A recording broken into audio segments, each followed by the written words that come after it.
నమస్తే, welcome to hit TV. ఈ రోజు మనతో పాటు ఉన్నారు ప్రముఖ ఆస్ట్రాలజిస్ట్ మరియు లైఫ్ కోచ్ రఘుప్రియ గారు. వారితో మాట్లాడి మరిన్ని విషయాలు తెలుసుకుందాం. నమస్తే మేడం. నమస్తే. ఎలా ఉన్నారు? Super fine. ఇప్పుడు మనకి శ్రావణ మాసం వచ్చేస్తుంది.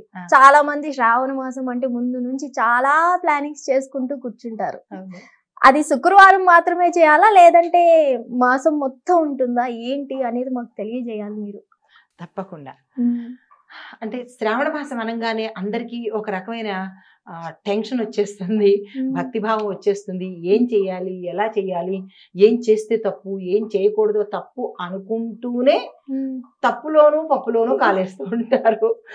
ఎలా అంటే అన్ని మాసాలకి ఏదో ఒక విశిష్టత ఉంటుంది. ప్రతి మాసానికి ప్రతి రోజుకి 365 రోజులకి విశిష్టత ఉంటుంది. ప్రతిరోజు శుభ్రత పాటించాలి, ప్రతిరోజు దేవుణ్ణి పూజించాలి. అయితే కొన్ని మాసాలకు కొన్ని దేవుళ్లకు ఒక రకమైన ప్రత్యేకత ఉంటుంది. అయితే మనం కార్తీక మాసం అనగానే ఏం చేస్తాం, శివుడు అని అనేసుకుంటాం. మాఘమాసం అనగానే ఏమనుకుంటాం, విష్ణుమూర్తికి అనుకుంటాము. ఆశ్వీజ మాసం ఎక్స్క్లూజివ్ అమ్మవారికి, దుర్గా అమ్మవారికి అనుకుంటాము. ఇలాగా ఒక్కొక్క మాసానికి ఒక్కొక్క ప్రత్యేకత ఉండడంతో పాటుగా అసలు ఈ మాసాలు ఎలా వస్తాయి, మాసాల పేర్లు ఎలా వస్తాయి అంటే కనుక మనకి చంద్రుడి యొక్క పరిభ్రమణంలో చంద్రుడు తిరిగే దాంట్లో ఏ నక్షత్రం మీదకి వస్తూ ఉంటే ఆ నక్షత్రం తాలూకా పేరు మనకి ఆ మాసానికి వస్తుంది అనమాట. అంటే ఇప్పుడు ఆ చంద్రుడు పరిభ్రమణంలో గమనంలో తిరుగుతున్న సందర్భంలో మనకి శ్రవణ నక్షత్రం మీదకి వచ్చేస్తాడు. ఇన్నాళ్ళు ఆషాఢము అంటే గత ముందు నెలలో మనకి చంద్రుడు ఎక్కడున్నాడు, ఉత్తరాషాఢ పూర్వాషాఢాలో ఉన్నాడు కాబట్టి ఆషాఢ మాసం అని వచ్చింది. ఇప్పుడు చంద్రుడు ఎక్కడికి వస్తున్నాడు, శ్రవణ నక్షత్రం మీదకి వస్తున్నాడు. శ్రవణ నక్షత్రం మీదకి రాగానే ఏమనాలి, శ్రావణ మాసము కదా. అయితే మరి ఇందులో ఇంకొకటి ప్రత్యేకత ఏంటంటే విష్ణుమూర్తి యొక్క నక్షత్రం కూడా శ్రవణ నక్షత్రము.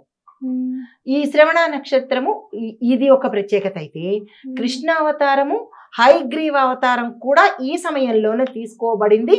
ఈ మాసంలో మరొక ప్రత్యేకత, ఇంకో ప్రత్యేకత ఏమిటి తెలుసా, ఈ మాసంలోనే శివుడు ఆ గరళాన్ని, మనకి తెలిసిందే కదా కథ, హాలాహలం రావడము, ఉచ్చేశ్రవం రావడము, క్షీరసాగర మదనం చేస్తున్నప్పుడు ఆ సమయంలో వచ్చిన గరళము విషాన్ని శివుడు ఈ శ్రావణ మాసంలో తీసుకున్నాడు.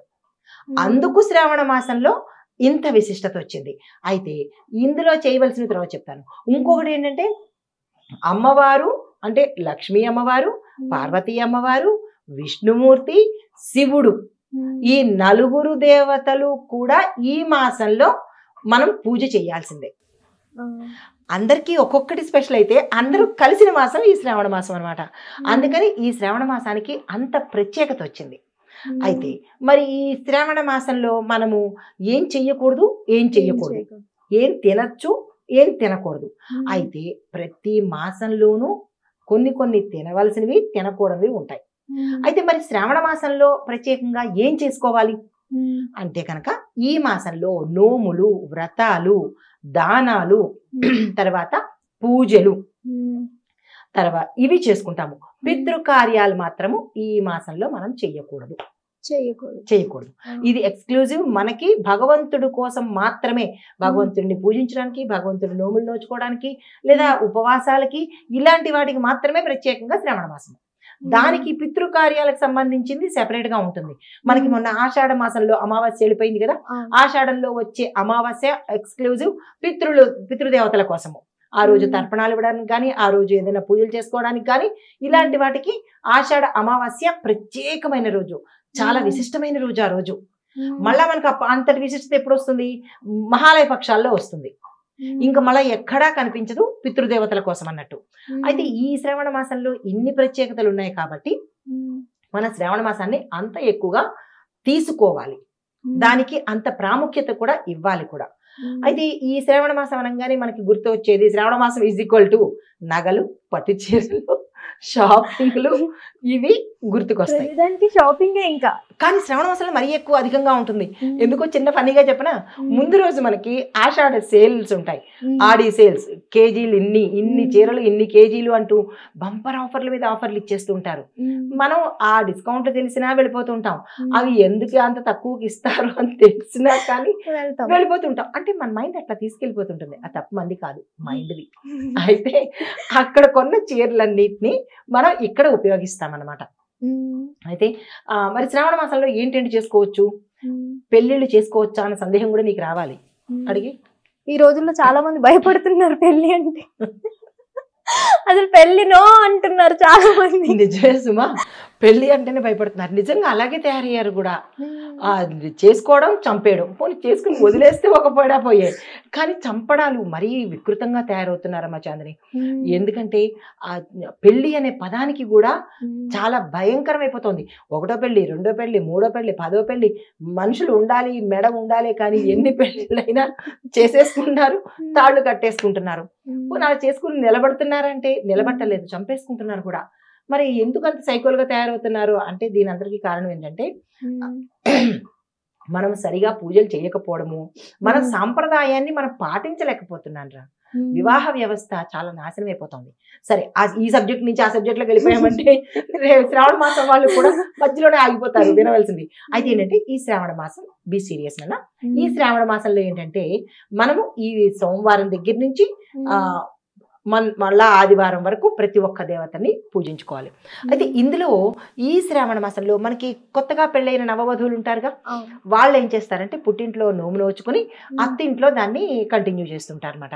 నోము నోపించేసి తల్లి పంపించేస్తుంది. వాళ్ళు నవవధువులు వరలక్ష్మి వ్రతం అనేది చేస్తారు. అది ఎప్పుడు చేయాలి అంటే కనుక మనకి పౌర్ణమికి ముందు వచ్చిన శుక్రవారం మాత్రమే. మంగళగౌరి వ్రతం అంటాం కదా, అది మాత్రము మన శ్రావణ మాసంలో పౌర్ణమికి ముందు. ఇంకా కన్ఫ్యూజనే లేదు. చాలా మంది ఆ శుక్రవారం, రెండో శుక్రవారం, మూడో శుక్రవారం అంటున్నారు. అలాగేమీ లేదు. మనకి దీనిలో కూడా అంటే శివపార్వతుల యొక్క సంవాదంలో కూడా చెప్పబడింది పౌర్ణమి ముందు రెండో శుక్రవారం అని, అదే పౌర్ణమి ముందు వచ్చే శుక్రవారం అని. తర్వాత స్కాంద పురాణంలో కూడా చెప్పబడింది పౌర్ణమి ముందు వచ్చిన శుక్రవారం మాత్రమే చెయ్యాలి అని. మళ్ళా నారదులు కూడా చెప్పారు సావిత్రీదేవికి పౌర్ణమి ముందు వచ్చిన శుక్రవారమే చేసుకోవాలి, ఇంకా ఏ శుక్రవారాలు మీరు మైండ్ లో పెట్టుకోవద్దు అని. అయితే శుక్రవారం నాడు చేస్తారు ఆ వరలక్ష్మి వ్రతము అనేది విధి విధానం నేను చాలా క్లియర్ గా చెప్తాను. ఓకే, అయితే ఇప్పుడు మరి మంగళవారం ఒక వారం చేసుకుంటాము, శుక్రవారాలు 4 వారాలు చేసుకోవాలి. వరలక్ష్మి వ్రతము శ్రావణ మంగళవారం అనేది ఒకసారి నవవధువు నోచుకుంటుంది. ఇవి 5 సంవత్సరాలు మనం దీన్ని తీసుకెళ్తాము. అంటే ప్రతి సంవత్సరము ఈమె చేసుకుంటూనే ఉంటుంది విధి విధానంగా. తర్వాత 5 సంవత్సరాలు అయిపోగానే ఉద్యాపన చేసేసుకుంటారు.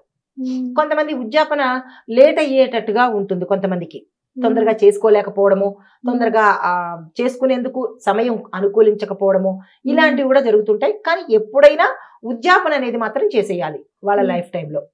అయితే ఇంకొకటి కొంతమందికి ఏంటంటే వాళ్ళ అత్తవారి ఆచారాన్ని బట్టి మనకి ఒక్కొక్క సంవత్సరానికి 5 ముత్తైదులు పెరుగుతూ ఉంటారు. ఆ ఆచారం కూడా ఉంటుంది. అది వాళ్ళ ప్రాంతీయతను బట్టి వాళ్ళ ఆచారాలను బట్టి పెరుగుతూ ఉంటుంది.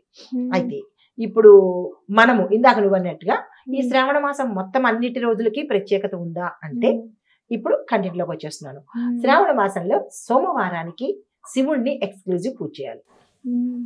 ఎలా అంటే కార్తీక మాసంలో పూజించిన దానికన్నా ఎక్కువగా పూజించాలి నియమనిష్టలతో. ఇది ఎందుకు పూజించాలి అంటే ముందుగా ఈ రోజు ఇందాక నేను చెప్పినట్టుగా ఈ రోజు స్వామివారు విషాన్ని తన దీనిలో తీసుకుంటారు, విషాన్ని గొంతులోకి తీసుకుంటారు అనమాట. ఇది తీసుకునే దానికి ముందు కూడా ఒక చిన్న ఇన్సిడెంట్ అవుతుంది. ఏంటంటే హలాహలం రాగానే విష్ణుమూర్తి ఎవరు ఈ హలాహలాన్ని తీసుకుంటారు అనే సంశయంలో పడినప్పుడు మహావిష్ణువు ఏం చేస్తారంటే ఇంకా అన్నిటికీ మన శివుడే కదా పాపం, ఆయనకి అప్పచెప్తారు తీసుకోమని. అయితే తర్వాత ఆయన ఏం చేస్తాడు, అమ్మవారిని అడుగుతాడు నేను తీసుకోవచ్చా అని. ఆ తల్లి ఏమని చెప్తుందంటే అసలు మంగళవారం ఎందుకు చేయాలి అన్నదానికి ఈ విషయం చెప్తున్నాను అనమాట. అయితే అమ్మవారు ఏమంటుందంటే తీసుకోండి మహానుభావ, ఎందుకు అంటే మీరు అది బయట వదిలేస్తే పైన లోకాలు పోతాయి. మీరు కడుపులోకి తీసుకున్నట్టయితే మీ కడుపులో ఉన్న లోకాలు నాశనం అవుతాయి. కాబట్టి మీరు శుభ్రంగా అంటే నా మాంగళ్యం మీద నాకు నమ్మకం ఉంది కాబట్టి మీరు ఆలాహలాన్ని తీసుకోండి అని చెప్పి ఆయన గొంతులోనే బయట పెట్టకుండా లోపలికి తీసుకోకుండా గొంతులోనే ఆపేశాడు కాబట్టి గరళకంఠుడు అని వచ్చింది ఆయనకి. అయితే ఆ అమ్మవారి మాంగళ్యం మీద ఎంత నమ్మకం ఉందో అని ప్రతీకగా చెబుతూ ఆ నమ్మకాన్ని ఇక్కడ భూలోకంలో ప్రతి స్త్రీకి మాంగళ్యమే ప్రధానము. మాంగళ్యానికి మించిన ఆస్తి ఏదీ లేదు. ఎన్ని ఉన్నా అది లేకపోతే ఆ లోటు లోటే అన్నమాట. అయితే ఈ శ్రావణ మాసంలో నవవధువులు కానీ ప్రతి ముత్తైదువు కానీ ఈ వ్రతాన్ని అనేది చేసుకుంటుంటారు. ఎందుకోసం చేస్తారు అంటే భర్తకి ఆయుష్ ఆరోగ్యము ఉండాలి అని, తర్వాత సిరి సంపదలు కలగాలని, అష్టైశ్వర్యాలు కలగాలని, కుటుంబ శ్రేయస్సు కోసమని, సంతానం కోసమని, ఇలాగా వాళ్ళ యొక్క కోరికను బట్టి మనం ఈ శ్రావణ మాసంలో ఈ వ్రతాలు నోములు చేసుకుంటుంటాము. అయితే మామూలు పూజకి వ్రతాలు నోములకి ఏమైనా తేడా ఉందా అని ప్రశ్న నీకు రావాలి. కానీ శుక్రవారమే పాటిస్తారు కదా అందరూ. ఆ ప్రశ్న వచ్చిందా? వచ్చింది. అడిగే ఇప్పుడు చాలా మంది శుక్రవారం పాటిస్తే చాలు, ఆ రోజు నిష్ఠగా ఉంటే చాలు అనుకుంటారు కానీ మిగతా రోజులు ఏం చెయ్యరు. అది ఎంత వరకు కరెక్ట్ అంటారు? చాలా తప్పు. ఒక్క శ్రావణ మాసంలో శుక్రవారానికే ప్రాధాన్యత కాదు, మంగళవారానికి ప్రాధాన్యత ఉంది. శ్రావణ మంగళవారాలు ప్రతి మంగళవారము మనం ఆ ఒక్కరోజు పూజ చేసుకుంటాము. కానీ మిగతా మంగళవారాలు వదిలేస్తే ఎట్లా? ప్రతి ఆ మాసంలో వచ్చే ఎన్ని మంగళవారాలు ఉన్నాయో అన్ని మంగళవారాలు ఇదే విధి విధానంగా పూజ చేసుకోవాల్సిందే. ఇప్పుడు ఇంకొక సందేహం వస్తుంది, అంటే మంగళవారం శుక్రవారం చేస్తే చాలా అని చాలా మందికి. మళ్ళీ వారం మొత్తం మనం తలస్నానం చేసి చేయాలా, లేకపోతే నచ్చినప్పుడు కాదు, ఈ సమయంలోనే చెయ్యాలి. యాక్చువల్గా అయితే మనం మంగళవారము శుక్రవారము మిగతా రోజుల్లో అయితే ఈ తలస్నానాలు చెయ్యము. మంగళవారం తలస్నానం చేయకూడదు, శుక్రవారం కూడా తలస్నానం చేయకూడదు. కానీ ఈ ఒక్క శ్రావణ మాసంలోనే మనము మంగళవారము తలస్నానం చేసి కలశం పెట్టుకుని విధి విధానంగా ఏ వారానికి ఆ వారము వ్రతం చేసుకుంటాము, నోము చేసుకుంటాము. శుక్రవారము అలాగే తలస్నానం చేసి ఫ్రెష్గా ఎప్పటికప్పుడు తలస్నానం చేసి విధి విధానంగా శుభ్రంగా మనం లక్ష్మీ అమ్మవారికి పార్వతీ అమ్మవారికి పూజ చేసుకుంటాము. ఈ శ్రావణ మాసం 4 రోజులు తప్పనిసరిగా నియమ నిబంధనలు పాటించవలసిందే. ఇందులో ఎక్కడ ఎగ్జెప్షన్ అయితే లేదు. కొంతమంది పటాలు కడగాలి అది ఇది అంటారు. అసలు కడగాలంటారా? పటాలు దులపాలంటారా? అయితే పటాలు అంటే పూజా విధానం, విగ్రహాలు, దేవుడి విగ్రహాలు, దేవుడి గది కూడా. అయితే దేవుడి విగ్రహాలను, దేవుడి గదిని, దేవుడి పటాలను ఈ మూడింటిని చెప్తాను. అయితే దేవుడి గదిని తెల్లవారుజామునే అనగా మనకి అమావాస్య వెళ్ళిపోయిన తర్వాత శుక్రవారంతోనే మనకి శ్రావణ మాసం మొదలైంది. అటువంటి అప్పుడు తెల్లవారుజామునే 4:30 నుంచి 6 లోపు ఆ బ్రహ్మముహూర్త సమయంలోనే లేచేసి పూజా గదిని శుభ్రం చేసేసుకుని పటాలను శుభ్రమైన బట్టతో, తడి బట్టతో పిండేసి ఆ తడి బట్టతో శుభ్రంగా ఆ ఫ్రేమ్స్, ఆ అద్దము అన్ని శుభ్రంగా వెనక ముందు కూడా శుభ్రం చేసి ఏ దేవీ దేవతలను పూజా మందిరంలో ఎక్కడ పెట్టాలో అక్కడే పెట్టాలి. కొంతమందిని ఇటు కొంతమందిని అటు అలా కాదు. ఏ తూర్పు ముఖంగా ఉండేవి కొంతమంది దేవుళ్ళు ఉంటారు, దక్షిణం నుంచి తూర్పు అది ఉత్తర ముఖం చూసే దేవతలు కొంతమంది ఉంటారు. సో ఆ అమరికను బట్టి కూడా మనకి ఫలితాలు వస్తాయి. ఏదో దగ్గర పెడేద్దాంలే ఏదో దగ్గర పెట్టేద్దాంలే అని కాకుండా ఆ అమరిక కూడా ప్రధానమే. అయితే మరి విగ్రహాలని కూడా శుభ్రంగా అదే సమయంలో తుడిచేసుకుని శుభ్రం చేసేసుకుని పెట్టుకుంటాము. అన్ని పాత్రలు శుభ్రం చేసుకుని పెట్టుకుంటాము. అయితే చాలా మంది ఏం చేస్తూ ఉంటారంటే పటాలకు విగ్రహాలకు ఈ మాత్రం బొట్టు బిళ్ళలు తగిలించేస్తుంటారు. ఇంతంత బొట్టు బిళ్ళలు ఎందుకు? ఆల్రెడీ బొట్టుతోనే ఉంటారు కదా దేవీ దేవతలు, మళ్ళా తీసుకెళ్లి ఈ స్టిక్కర్లు పెద్ద పెద్దగా తగిలించేస్తుంటారు. పసుపు కుంకుమ పెట్టడం సరే, అసలు పటాలకు పెట్టాల్సిన పని లేదు. గంధము పెట్టమని మాత్రమే చెప్పారు, గంధంతోనే కుంకుమ పెట్టడం మాత్రమే. కానీ ఇంతంత స్టిక్కర్లు బొట్టు బిళ్ళలు పెట్టేసి ఆ దేవుళ్ళని భయంకరంగా ప్రదర్శించవలసిన అవసరం లేదు, పెట్టకూడదు కూడా. ఇంకా విచిత్రం, విపరీతం, వెర్రి ఏమిటి తెలుసా? కుడి చేత్తోనా ఎడమ చేత్తో? సందేహాలకి అంతలేకుండా పోతాం తెలుసా. మనం ఏ చేత్తో పూజ చేస్తాము? కుడి చేత్తో. అంటే నీ సందేహం కూడా ఆమోదించదగ్గదే సుమా. ఏంటంటే మనము దైవీ దేవతల పూజ చేసేటప్పుడు కుడి చేత్తో పూజ చేస్తాము, నిత్యకృత్యంగా దేవుళ్ళని ఆరాధించేటప్పుడు. ఎడం చేత్తో చేసేవి వామాచారం అంటారు. తంత్రక్రియలు చేసేవాళ్ళు ఎడం చేత్తో చేస్తారు. ప్రేక్షకుల ప్రశ్నలు ఏమీ తప్పు కాదు. అయితే మన నిత్యకృత్యంగా చేసుకునేది మాత్రం కుడి చేతినే ఉపయోగించాలి. అందులో దేవుళ్ళకు బొట్టు పెట్టేటప్పుడు ఈ వేలును మాత్రమే ఉపయోగించాలి. ఏ వేలు పెడితే ఆ వేలు ఉపయోగించకూడదు. గంధము కుంకుమ పెట్టాలి అంతే తప్ప స్టిక్కర్లు పెట్టకూడదు. అదే ఇంకా సోషల్ మీడియాలో DIY డూ యువర్ ఓనో ఏదో సంథింగ్ ఉంటుంది DIY. అది ఏం చేస్తున్నారు, పటాలకి చీరలు జాకెట్ ముక్కలు కూడా అతికించేసి పెద్ద పెద్దగా ఏమిటో అంటే కొంచెము ఎక్స్ట్రాడినరీ చేసేస్తున్నారు. అంత అవసరం లేదు. అక్కడ భక్తి ప్రధానమే తప్ప అంత అవసరం లేదు. ఆ భక్తిని వదిలేసి మిగతావన్నీ డెకరేషన్ కోసం చేస్తున్నారు. అయితే ఈ పూజలు చేసేటప్పుడు కూడా మన కోసం మనం పూజ చేసుకోవట్లేదు. ఇదొకటి, ఈ మీడియా వచ్చిన దగ్గర నుంచి, మొబైల్ వచ్చిన దగ్గర నుంచి స్టేటస్ కోసం, స్టోరీ కోసం, స్టేటస్, ఫేస్బుక్, ఇన్స్టాలు, ఒక పక్క పూజ చేస్తూ ఒక పక్క సెల్ఫీలు దిగడము. అంటే పూజ ఎవరి కోసం అనేది మనమే నిర్ణయించుకోవాలి. నిజంగా పూజ గదిలో కూర్చుని చేసేటప్పుడు ఇంత అలంకరణ చేసుకుని మనం పూజ చేసుకోలేము కూడా, చేసుకోకూడదు కూడా. సాధారణమైన వస్త్రాలు ధరించి అతి సాధారణంగా దేవుడు ముందు కూర్చోవాలి. దేవుడు కన్నా ఎక్కువ మన గొప్పతనాన్ని ప్రదర్శించకూడదు. అందుకే పూజలు చాలా విఫలమవుతున్నాయి. దేవుడి కన్నా మనం గట్టిగా తయారయ్యాము అంటే దాని అర్థం ఏంటి? దేవుడి కన్నా ఎక్స్ట్రాగా ఉన్నట్టేగా. మరి దేవుడి కన్నా తక్కువ స్థాయిలో ఉండి మనం పూజ చేయాలి, కానీ దేవుడి కన్నా ఎక్కువ స్థాయిలో గరగరలాడుతూ పెద్ద పెద్ద హంగామాగా చేస్తే అది పూజ ఎలా అవుతుంది? పూజ వినయ విధేయతలతో, భక్తి శ్రద్ధలతో, మనసుతో చేసిన దాన్ని పూజ అంటారు. ఇప్పుడు ఇలా వేలాంవెర్రిగా చేసిన దాన్ని పూజ అనకపోవడం తో పాటు ఇదేంటంటే మనకి లైకుల కోసము వీటి కోసమే కానీ దాని పూజ అనడము. అయితే ఈ సోమవారం రోజు మనం ఏం చేయొచ్చు అంటే తెల్లవారుజామునే లేచి, ముందు సోమవారం నుంచి అన్ని వారాలు చెప్పుకొని వస్తాను. సోమవారం రోజు తెల్లవారుజామునే లేచి తలంటు స్నానం చేసుకుని, అంటే ఈ మాసంలో ఇంచుమించు అన్ని తలస్నానాలే ఉంటూ ఉంటాయి మనకి, కార్తీక మాసంలో లాగా. తలస్నానం చేసి అంటే సూర్యోదయ సమయంలో శివుడికి బిల్వపత్రాలతోనూ పంచామృతంతోనూ అభిషేకం చేసి, ప్రత్యేక విధి విధానంతో అభిషేకం చేసుకుని, స్వామివారికి ఇష్టమైన పువ్వులు, ఇష్టమైన నైవేద్యం పెట్టుకుని, నిరాహారంగా ఉపవాసంతో సాయంత్రం కూడా ప్రదోష కాలంలో పూజ చేసుకుని, పునఃపూజ చేసుకుని అప్పుడు ఉపవాసాన్ని విరమించాలి. అయితే ఈ కార్తీక మాసం 30 రోజులు మద్యమాంసాలు తినకూడదు, మద్యం సేవించకూడదు, భూశయనం చేసుకోవాలి. అంటే అన్ని రోజులు అక్కర్లేదు, మనం ఏదైతే వ్రతం చేస్తున్నామో ఆ సమయంలో భూశయనం చేయాలి, బ్రహ్మచర్యం పాటించాలి, అబద్ధాలు మాట్లాడకూడదు, ఎదుటి వాళ్ళని హీనపరచడం అలాంటివి ఎక్కువ చేయకూడదు.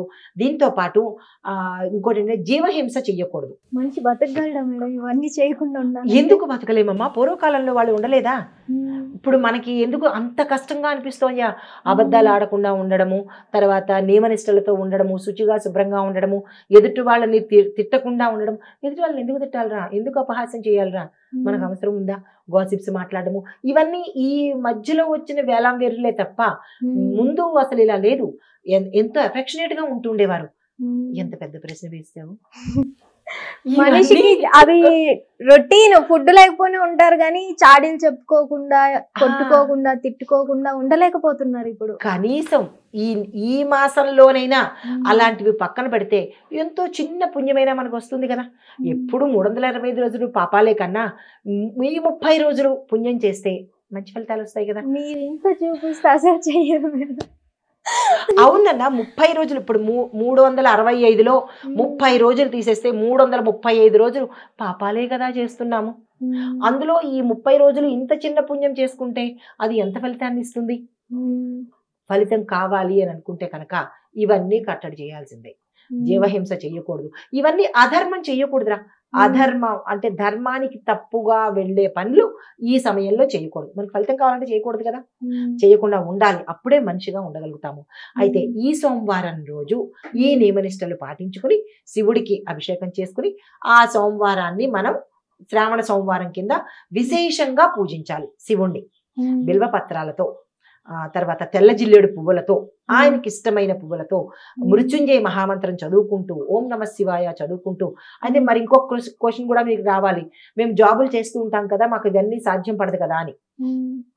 మీరు ఎక్కడికి వెళ్తుంటే అక్కడ మీ మనసు వస్తుంది కదా, మనసుని ఇంట్లో పెట్టి వెళ్ళట్లేదుగా, మీతో పాటు మీ మనసు వస్తోందిగా. అప్పుడు మనసులో కనీసం ఓం నమ శివాయ అని 10 సార్లు 15 సార్లు అనుకోలేరా? అనుకోగలుగుతాం కదా. ట్రావెలింగ్ లో అనుకోగలుగుతాం కదా.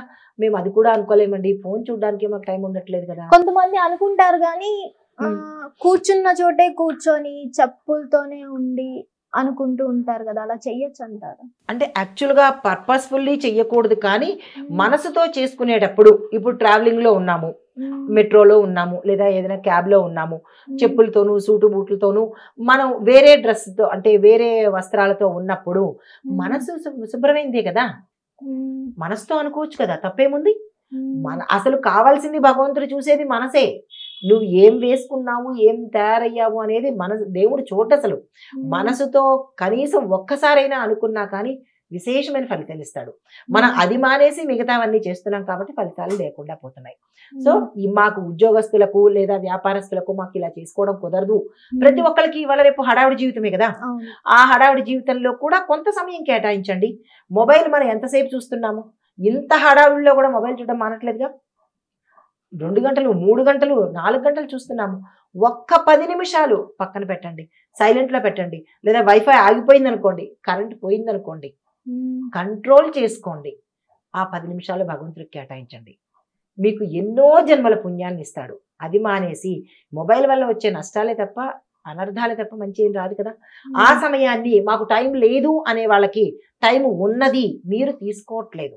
ఇతర వ్యాపకాల మీద తగ్గించి ఈ వ్యాపకాన్ని పెంచుకుంటే కనుక మంచి ఫలితాలు వస్తాయి. ఈ 30 రోజులు కఠినంగా చెప్పినా కానీ ఈ 30 రోజులు మాత్రము నియమనిష్టలు ప్రతి ఒక్కళ్ళు పాటించాల్సిందే. అయితే ఇలాగా సోమవారం రోజు ప్రతి ఒక్కళ్ళు కూడా ఇలాగ నియమనిష్టలతో కనుక పూజ చేసుకున్నట్టయితే శివుడు విశేషంగా అనుగ్రహిస్తాడు. ఆయన బోళాశంకరుడు అని అందరికీ తెలిసిందే కదా. ఇలాగ సోమవార నియమాలు పాటించుకుని సాయంత్రము మళ్ళా పునఃపూజ చేసేసుకుని అప్పుడు బయట నుంచి ఫుడ్ టొమాటోల నుంచి తెచ్చిన ఫుడ్ కాదు, ఇంట్లో చేసిన సాత్విక ఆహారం మాత్రమే తినాలి. ఈ 30 రోజులు కూడా మసాలాలకు దూరంగా ఉండాలి. అది ఎందుకో కూడా చెప్పేస్తా. ఇప్పుడు మనకి సగము వేసంకాలము వర్షాకాలంలోకి ఆల్మోస్ట్ మనం వచ్చేసినట్టే. గ్రీష్మ ఋతువులోంచి మనం వర్ష ఋతువులోకి వచ్చేసాము. అంటే మనకి బాడీ కూడా అంటే ఆరోగ్యపరంగా మన బాడీ కూడా చేంజ్కి అలవాటు పడాలి కదా. ఇన్నాళ్ళు వేడిగా ఉన్న శరీరం ఒక్కసారి వాతంలోకి వచ్చేస్తుంది.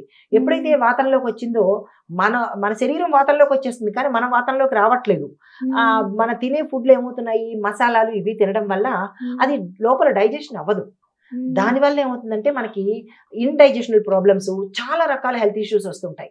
అందుకని అట్లీస్ట్ ఒక్కసారి చేంజ్ అంటే కుదరదు. కాబట్టి మనం శ్రావణ మాసం మొదలు నుంచి ఈ 30 రోజులు సాత్విక ఆహారము, మాంసం తినకుండా, మసాలాలు తినకుండా, కారాలు తినకుండా, పైత్యం ప్రకోపించకుండా, రజోగుణ ప్రధానమైన ఆహారాలు తగ్గించేసుకుని సాత్వికమైన ఆహారాలు తింటే కనుక ఇటు ఆరోగ్యం బాగుంటుంది, అటు ఆధ్యాత్మికంగా బాగుంటుంది, అన్ని రకాలుగా కూడా చాలా చక్కగా ఉంటుంది. కాబట్టి ఈ మాసంలో ఈ నియమాలు మనం తప్పనిసరిగా పాటించాలి.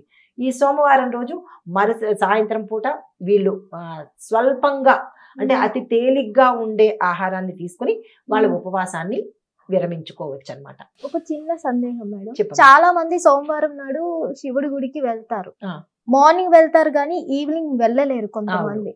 సో అలా ఉండొచ్చా, లేదంటే 2 పూటలు కన్ఫర్మ్ వెళ్ళాల్సిందేనా? అక్కర్లేదు. ఉదయం కుదిరినప్పుడు ఉదయం వెళ్ళండి. ఎలాగ ఉపవాసం ఉంటాం కాబట్టి తొందరగా అంటే ఉదయం పూటే మనకి శుచిగా శుభ్రంగా ఉంటాం కాబట్టి ఆ ఉదయం పూటనే మనము ప్రిఫర్ చేస్తాం ఎక్కువగా. ఇంకా సాయంత్రం పూట ఉద్యోగ రీత్యా వెళ్ళడము, నలుగురిని తాకడము, ఉద్యోగం చేసేటప్పుడు కానీ బయట వ్యాపారంలో కానీ ఒక మనిషి బయటికి వెళ్ళాడు అంటే 4 రకాల వాళ్ళని తాకుతూ ఉంటారు. శుభ్రంగా ఉన్న వాళ్ళని, శుభ్రంగా లేని వాళ్ళని, మడి మైల అన్ని ముట్టుకుంటాం కాబట్టి మనం అదే శరీరంతో అదే వస్త్రాలతో గుడికి వెళ్ళడం అనేది అంత మనకి అనిపించదు, అది మంచిది కూడా కాదు. కాబట్టి సోమవారం ఉదయం పూటే దేవదర్శనం చేసేసుకుని మీ తరఫున పూజ చేసేసుకుని ఒక 10 నిమిషాలు, పావు గంట, కొంచెం ఒక అరగంట ముందు లేవండి, లేచేసి ఆ పని చేసుకుని ఇంకా మళ్ళీ సాయంత్రం వెళ్ళాల్సిన పని అయితే ఏమీ లేదు. ఇంట్లో స్నానం చేసేసి శివలింగానికి మళ్ళీ అభిషేకం చేసేసుకుని పూజ విరమించేస్తే అయిపోతుంది. ధన్యవాదాలు మేడం, నమస్తే చాలా నాన్న. చక్కగా థ్యాంక్ చెప్పారు. యూ.